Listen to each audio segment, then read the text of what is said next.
François Bon, les carnets, je mets le casque pour m'entendre. Aujourd'hui, ça va être un peu du vrac.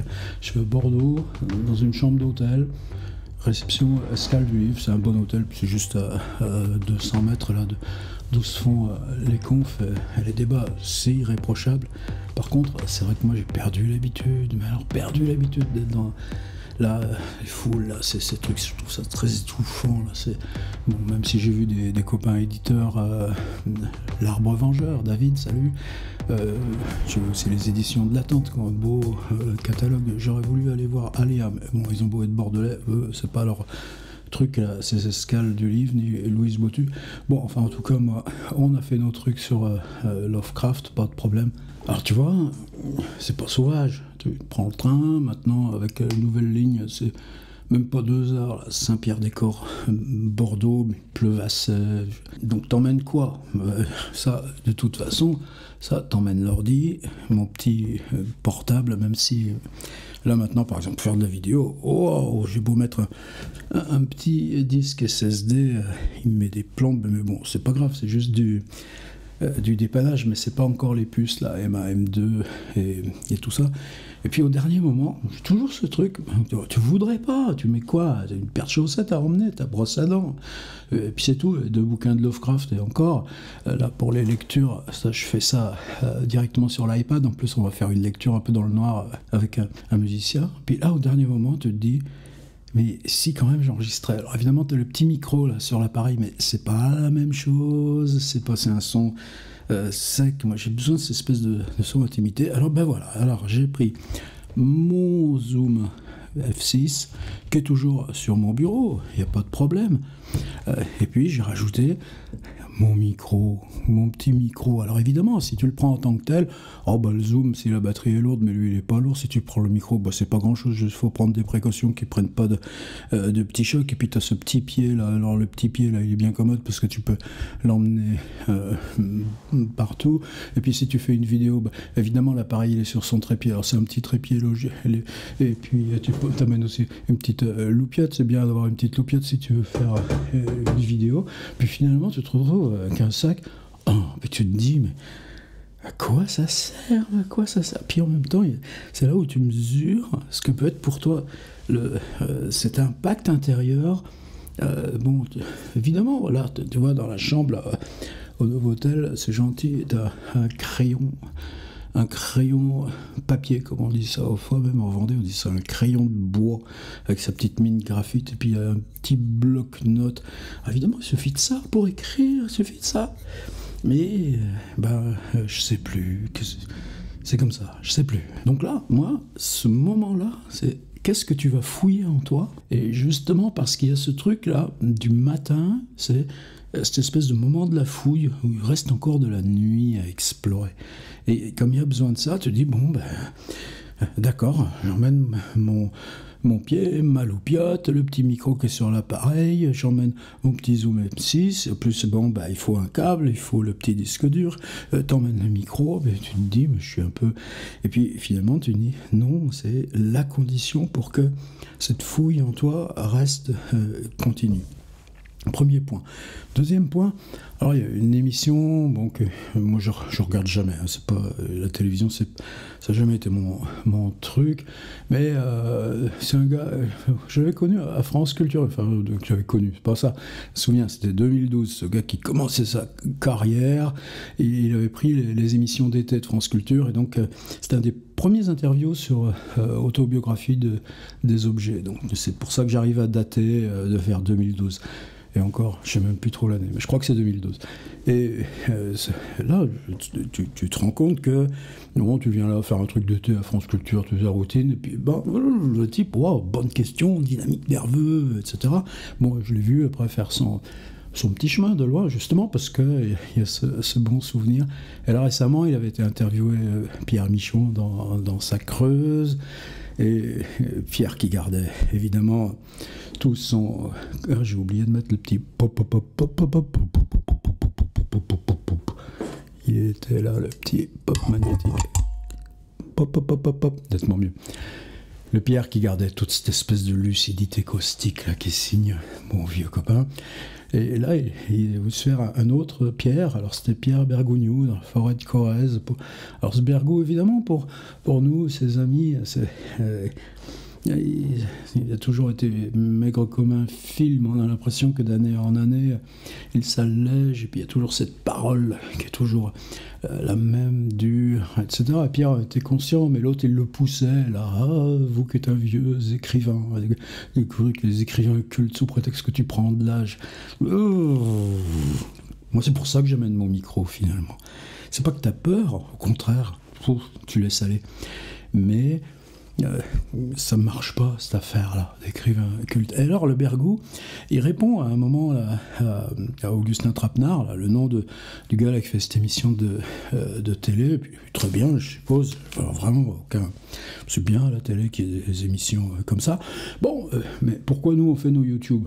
On fait nos YouTube parce que c'est nous, nos propres chaînes, télévision, radio et tout ça. On n'a pas besoin d'eux, c'est très bien comme ça. Alors, c'était ça la phrase que disait Pierre. La parole humaine est un chaudron fêlé où nous battons des mélodies à faire danser les ours quand on voudrait attendrir les étoiles. Et c'est une phrase prise à Emma Bovary, à Madame Bovary. Il y en a 3 Madame Bovary. Et Emma n'est que la 3e dans l'ordre chronologique d'arrivée du début du livre, vous s'en souvenez.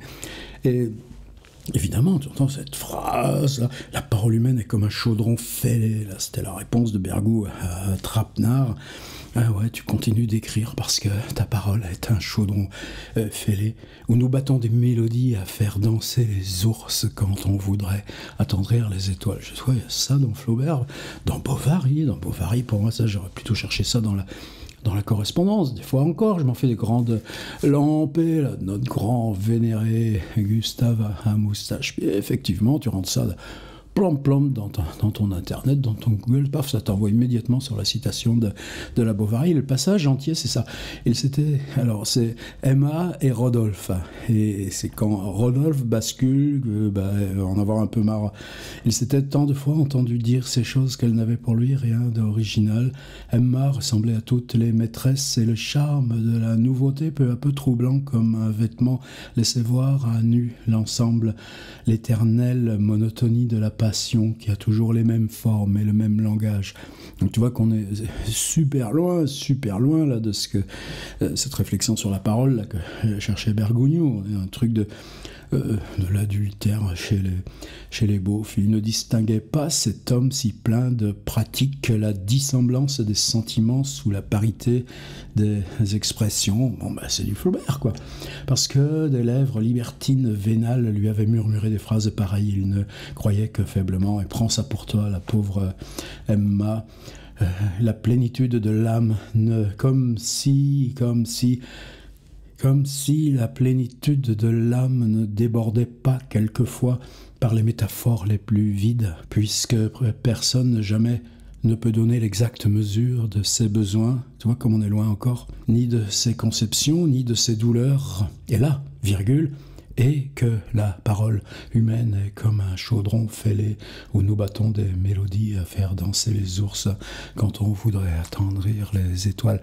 Moi, j'ai bien compris, mais ça m'a surpris que la façon dont Bergou ça accrochait cette phrase là pour rapporter ça à son propre truc. Et par contre, c'est danser les ours. Moi, tout d'un coup, là, pourquoi Bergou va chercher ça chez Flaubert? Parce que faire danser les ours. Mais alors moi, je me souviens, alors c'était Saint-Michel-en-les-Hermes, le petit village, une maison qui existe toujours, mais quand j'y passe, j'ai un petit pincement. Ça a été assez massacré, mais c'est pas grave, c'est toute la vie qui est comme ça. Et dans l'enfance, alors régulièrement, on quittait ça en 64, donc j'avais 11 ans. Alors disons que c'est des souvenirs qui peuvent remonter là, entre les 6 ans et les 9 ans, quoi. Des souvenirs vraiment liés au tout petit enfant. C'est-à-dire que, de toute façon, on nous mettait derrière la fenêtre et la fenêtre était fermée. On tirait un peu les rideaux, comme ça. Et dans la rue, il passait le gars avec son tambourin et son ours. Alors j'ai souvenir de cette espèce d'ours qui, dans le tambourin, se mettait sur ses pattes arrière, comme ça, comme ça, danser, puis après, boum, quand il était retombé, le gars, il venait passer là aux fenêtres qui étaient toutes fermées, bien sûr, puis on lui donnait une petite pièce. Mais là, ce qui comptait, c'était ça, quoi. Arrivait, comme dans Sans famille, en gros. Sauf que là, c'était ce vieux ours que j'ai jamais vu de près, mais qui devait être un peu pelé. On a ça dans L'homme qui rit aussi, ces trucs-là. Mais ce souvenir d'enfance, c'est un petit peu, la peur et la méfiance, la fenêtre fermée, tu vois de loin, et puis après le gars qui toque et tu entrebâilles pour lui donner la pièce, et puis il y a cette espèce de gros animal là qui se dandine parce que il sait que c'est son taf s'il veut avoir un petit truc à bouffer. Et moi, se faire danser les ours quand on voudrait tant attendrir les étoiles. Voilà. Ça, c'était le premier truc de vrac. J'ai gardé cette affaire là dans un petit coin de la tête. Puis là, dans le carnet, mon petit logiciel Ulysses là, à prendre les notes, là, tout ça. Il y a eu un drôle de truc le jour, il y a eu un bug. Tout d'un coup, je pense que c'est arrivé à d'autres utilisateurs, dont Cruze, qui du coup a changé de logiciel par grande vexation. Et moi, j'ai eu le réflexe contraire. Je dis, tiens, je suis perdu plein d'archives Ulysses, mais qu'est-ce qui se passe? J'ai dû faire une fausse manip, j'ai dû les mettre sur FAC sans m'en apercevoir. Alors ça m'a mâché, j'ai voulu regarder là, le Time Machine, etc. Puis après, je me suis dit, mais qu'est-ce que ça peut faire? De toute façon, c'est des notes que tu avais laissées comme ça, en vrac. Bon, de toute façon, la plupart, soit tu les as réutilisées, soit c'est plus bon. Et on avance, qu'est-ce que ça peut faire que ça...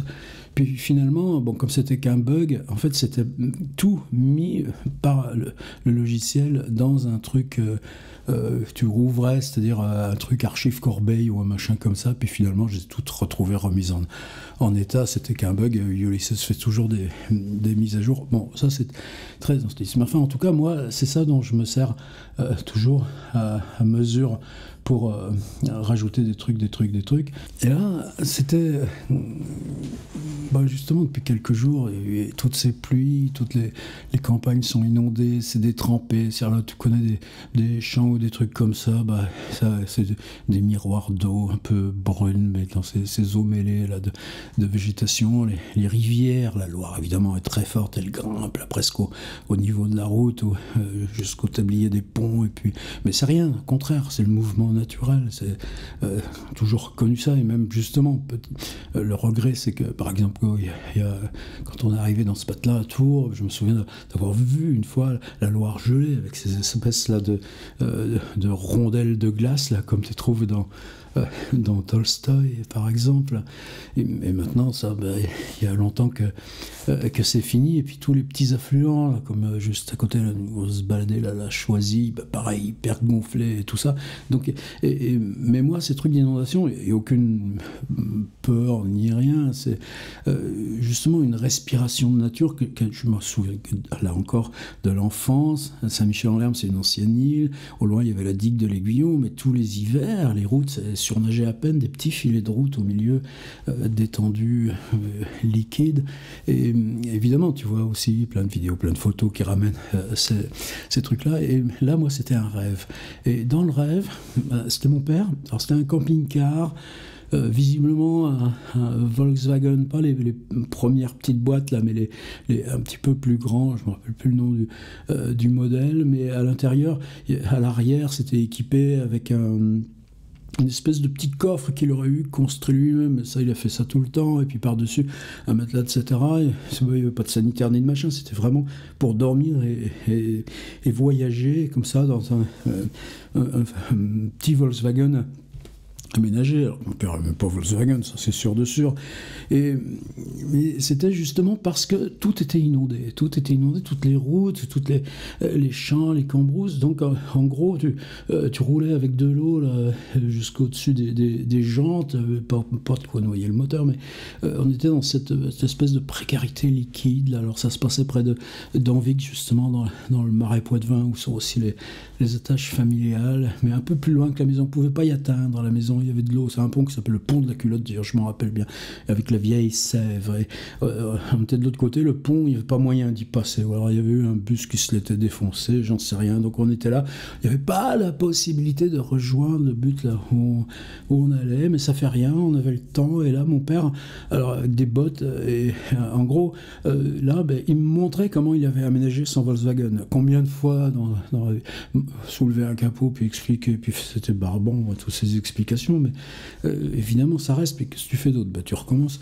Mais il y avait ce truc-là qui était très bizarre, que donc mon père est mort en 2001, enfin en décembre 2000, ouais c'est ça, et donc bientôt un quart de siècle, il aurait 100 ans là, en septembre prochain, et tout ce temps, enfin il n'était pas mort depuis aussi longtemps, disons qu'il aurait été mort là, dans le rêve depuis 4 ans, depuis 5 ans, etc.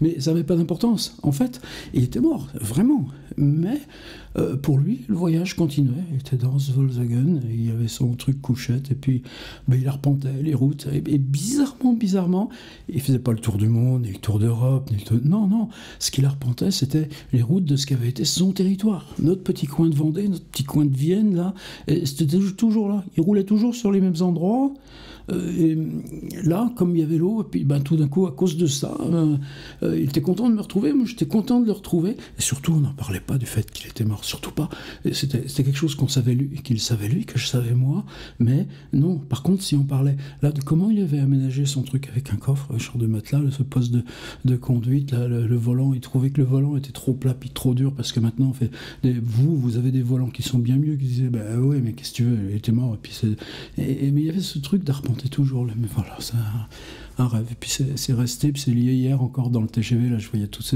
ces zones inondées, là à Bordeaux c'est le contraire, il pleut pas, il fait très chaud, là, j'ai trop de trucs de manteau, je sais pas quoi en faire, c'est ça. Il y a des trucs...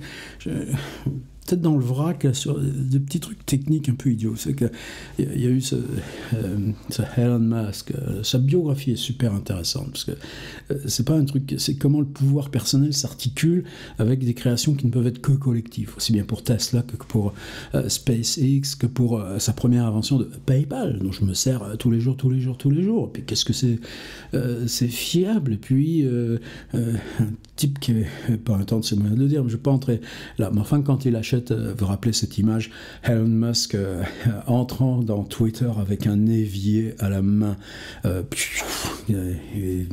C'est tout le personnel de Twitter qu'il a mis dans son évier, qu'il a liquidé comme ça. Et je ne sais pas si Twitter, de toute façon, on l'oublie, aurait pu continuer sur cette phase. C'est pas la publicité qui peut... Enfin, moi, avoir un modèle payant d'un réseau fiable, ça, moi, j'aurais toujours pensé que j'étais plutôt pour. Et alors, il y a eu des aléas, parce que est-ce que tu restes vu... mais Twitter, moi, il est réglé, c'est-à-dire les trucs de politicaille, je les vois pas, en gros. Les trucs sales, je les vois pas. Je vois les gens que je suis, c'est-à-dire le milieu tech, le milieu littérature, et puis en gros, Twitter, c'est pas littérature, plutôt pédago, plutôt atelier écriture, ce truc comme ça. Mais enfin, donc je me sers de Twitter de façon technique, et puis je vois bien une vidéo là, comme celle-ci, je la mets en ligne, si je la propulse sur Facebook ou sur Twitter, en gros ça change rien, c'est YouTube, même l'inertie de YouTube, l'algo de YouTube, la fidélité de vous là qui cliquez sur le petit truc s'abonner, qui fait là que quand je parle comme ça, il y a aussi, c'est pas que tu parles à quelqu'un, tu parles à toi, mais tu enclenches ça dans un contexte de partage. Et ça, je pense, toujours pour moi, il y a une interrogation là, sur ce que ça change là, cette adresse, justement parce qu'elle n'est pas vectorisée par une officialité, comme tout à l'heure on parlait de France Culture ou une émission de télé, genre La Grande Librairie ou des machins comme ça. Non, c'est plus complexe là, ce creusement de toi à travers l'adresse, parce que la fonction destinataire s'objective là, dans le décalage par la publication, par l'outil là que je regarde là, mon objectif 18.1.8, et en gros, sur une chaîne YouTube, bah ouais, t'as 10-12% qui viennent de Facebook, et les commentaires, ils sont maintenant beaucoup plus directement dans YouTube que sur Facebook, et puis Twitter, ça représentait 5%, je le mets sur LinkedIn aussi. Pourquoi ? Parce que je travaille tout seul, il n'y a plus de bourse, il n'y a pas de machin, il n'y a pas d'aide, les institutions, elles te regardent comme ça. Bon, bah, au moins, là, comme les institutions, elles sont sur LinkedIn, tu dis, ouais, je suis là, les mecs. Même si vous vous en foutez, moi, je suis là. Donc, c'est tout. Mais en gros, ça sert ces propulsions annexes, c'est ça un truc. Là. Les questions de la propulsion réseau ont énormément ont bougé. Donc, je ne vais plus sur Instagram, je passe comme ça pour voir quelques... par exemple, les étudiants que j'avais autrefois, je suis leur chemin, des trucs comme ça. Mais finalement, une fois que tu publies plus toi-même, l'intérêt retombe assez vite, puis c'est bouffé par la pub et tout ça. Donc tout ça change. Et en gros, bon, ça conduit à ce que finalement je manque beaucoup plus dans YouTube. Je vais revenir sur un autre point. Et Twitter, donc, je m'étais dit, ok, toi tu as toujours défendu un modèle payant, maintenant c'est Elon Musk, bon, quand même on va jouer ce truc. Moi ce que je veux c'est que mes infos soient relayées. Donc j'avais payé ce truc, donc c'est 80 balles pour une année, un truc de genre 10 balles par mois, mais si tu le prenais à l'année, j'avais le truc. Et finalement, là encore, ça change pas grand-chose. Je vois pas de pub, etc. Mais l'usage que j'en fais aussi, c'est considérablement restreint, parce qu'une espèce de tambour à l'écume, tout ça. Bon, mais je vais pas cracher dessus. C'est ce truc-là des infos, et où elles circulent, comment elles vont, la fonction messagerie privée. Par exemple, il y a eu des tentatives, un truc qui s'appelle Blue Sky, mais c'est tout mort. De toute façon, il n'y avait pas les messageries privées. Mastodon, on n'en parle pas. Et là, Twitter, conscient que maintenant, c'est plus la pub qui marche, et puis que ça... ils ont dit, ah non, mais ceux qui ont plus de 5000 abonnés, c'est pas la peine de payer le truc bleu, on vous l'accorde d'office. Moi, j'ai 15 000 abonnés. Donc en gros je suis abonné d'office même si j'ai payé. Bon, un petit truc comme ça, mais c'est important aussi de rester en veille sur ces trucs là. Et par exemple, alors justement sur YouTube, là on pouvait se dire tu as fabriqué un podcast, c'est quelque chose de très spécial. Mode podcast, j'en utilise par exemple en ce moment, ça peut être la salle de gym par exemple, c'est bien contraint, c'est pas du... Pareil, j'entre pas là-dedans. Mais enfin, j'ai des plages ou les voyages en voiture. Mais de toute façon, je me suffis souvent de ma gamberge. C'est un truc infini. Bon, tu laisses passer, même dans les nuits d'insomnie, là, quand tu n'aimes pas dormir dans un hôtel. Tu laisses la gamberge. Ça occupe autant qu'un livre. Bon, est-ce que c'est... Non, ça compense pas la lecture. Et justement, par exemple, en ce moment, j'écoute le podcast là, de William Marx. C'est son cours au Collège de France. Le cours s'intitule Qu'est-ce que lire ? Au point que dans le cours inaugural, là, il parle d'un tout petit opuscule d'Ortega y Gasset, écrit en espagnol, donc publié en espagnol en 1946, et Alia vient de publier. C'est un tout petit truc de 40 pages, mais là, lui, William Marx, il s'est vraiment engagé sur tout un cycle de séminaires sur cette même question. Qu'est-ce que lire ? Et là, je l'ai acheté aussitôt après avoir entendu le podcast, mais donc, cette concentration du podcast, alors, William Marx, lui, le livre imprimé, le livre papier, bon, c'est ton problème, mon gars. Moi, je lis sur Kindle aussi bien. Et c'est vrai que la question, ce qu'il développe, c'est en quoi lire est un travail, en quoi lire est une activité. Et donc, quand il a parlé dans ce cours, dans le podcast que tu écoutes en faisant ton tapis roulant de gym, Ortega y Gasset, qu'est-ce que lire ? Waouh! Puis le lendemain, c'est bon, tu le lâches et toi, c'est tout petit, tout mince et tout ça. Donc cette relation entre le podcast, la densité, la mémoire, tout ça, pour moi, ça existe. Alors tu as des trucs en France comme il y a une qui s'appelle Ausha, A-U-S-H-A, qui est une boîte qui fait ça. Il y en a une autre, alors je m'en étais servi il y a 2 ans, qui s'appelle PodCloud. Alors le principe, c'est que tu charges, tu enregistres ta vidéo. Pour moi, la production radio, c'est autre chose. Anne Savelli, par exemple, avec son truc Faites entrer l'écriture, elle le fait très bien. C'est des bruits d'ambiance, c'est des monologues un peu réflexifs à distance, c'est des interviews menées de presse, c'est un montage qui, à la limite, est beaucoup plus complexe que celui de la vidéo, parce que tout passe par l'oreille, par cette facilité là du train, des images, mais simplement, moi, les vidéos parlées, c'était exporter le MP3, les lectures, et l'installer donc sur PodCloud. Et PodCloud, lui, le rediffusait sur le iTunes d'Apple, sur évidemment Spotify là, qui a le rôle majeur, et puis Google, je sais pas quoi, et puis il y en avait encore 2 ou 3 autres donc de chaînes de podcasts, tout en étant à la marge par rapport à ceux comme par exemple le Binge Audio de Joël Ronez, qui fabrique des chaînes de podcasts, qui installe le lieu de diffusion de la chaîne de podcast et qui devient en gros comme une sphère de radio privée qui fonctionne sans doute beaucoup plus, non pas lui des trucs publicitaires, mais des émissions audio qu'en sous-marin il fabrique pour le Parisien, pour Le Monde, pour les Inrocks, j'en sais rien, je connais pas son business.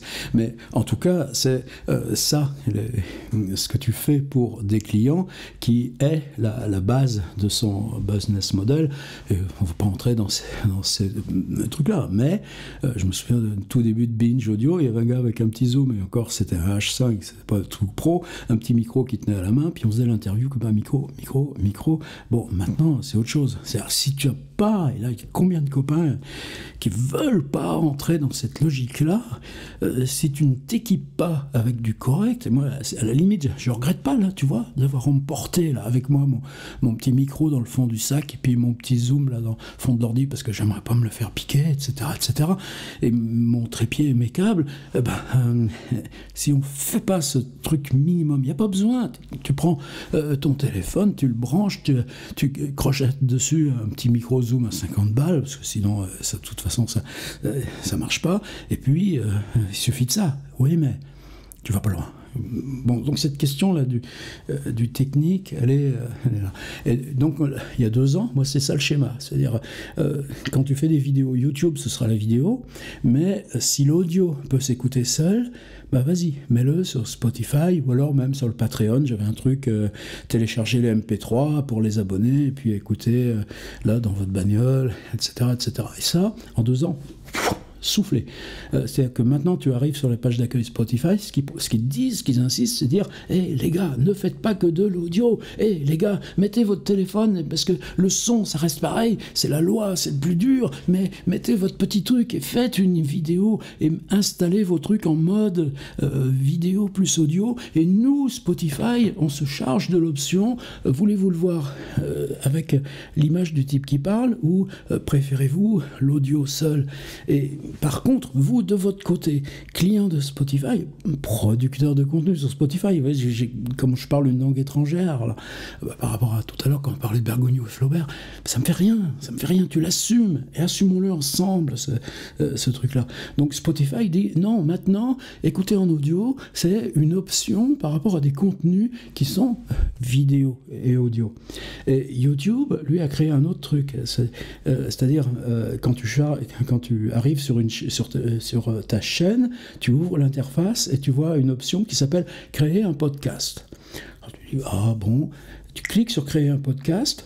À ce moment-là, ils te disent soit vous créez une playlist, c'est-à-dire le nom du podcast, ils vous demandent de charger une petite photo carrée qui va servir là d'indicatif, enfin de repère visuel, et de déposer dans cette playlist, évidemment, ce que vous avez téléchargé sur YouTube, vidéo plus audio, et qui sera votre chaîne podcast. Et par exemple, pour ces carnets, donc je cliquais sur podcast et utiliser une playlist existante, j'ai dit oui, utilisez la playlist des carnets. Ce qui veut dire que dès que ce truc existe, vous arrivez sur la chaîne YouTube Carnet à laquelle vous êtes gentiment abonné, eh bien vous avez un petit onglet podcast où vous retrouvez les mêmes émissions, mais si vous le faites pareil sur votre téléphone ou même là, l'option écouter en audio, qu'est-ce que ça veut dire pour moi? Par exemple, les podcasts, j'écoute facilement des formats longs. Le cours de William Marks, c'est 1 heure. Et là, sur son truc, qu'est-ce que lire? Waouh, t'en sors. Mais cette liberté, c'est aussi d'échapper là à la logique d'entraînement du montage YouTube qui reste plus tellement sur un format dominant à 10-12 minutes. Encore, il y a une énorme majorité qui est tu as regardé ça et puis tu as ce qu'ils appellent taux de rétention, c'est-à-dire si tu gagnes pas, il faut que tu gagnes dans les 10 premières secondes que la personne regarde 1 minute, et puis il faut que tu gagnes dans 1 minute qu'elle lise 3 ou 4 minutes. C'est des trucs, c'est des contraintes. Bah ouais, c'est comme mettre une majuscule en début de phrase quand tu écris pour toi. C'est pas plus que ça. C'est des contraintes que tu retournes de façon positive. Bon, on y obéit ou pas? Moi, je me dis que dans ces carnets, je n'obéis pas. La preuve, là, la machine vient de mettre un petit signal d'alerte. Attention, t'es à 30 minutes. Bon, ok.